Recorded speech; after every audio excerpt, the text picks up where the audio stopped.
ರಾಶಿಯಲ್ಲಿ ಹೊನ್ನರಶ್ಮಿಯಲ್ಲಿ ಜನಿಸಿತೊಂದು ರೂಪ. ಬೆಳಕಿನ ಚೆಲುವೆ ಸುಳಿದಳು, ಬಳುಕುತ ಇಳೆಗೆ ಇಳಿದಳು.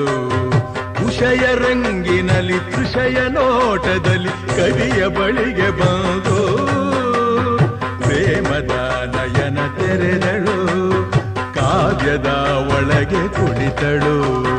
ಕಲಕಲಗೊಂಡವು ತ್ರಿಪದಿ ಪದಗಳು, ಪರವಶಗೊಂಡವು ಸಕಲ ರಸಗಳು.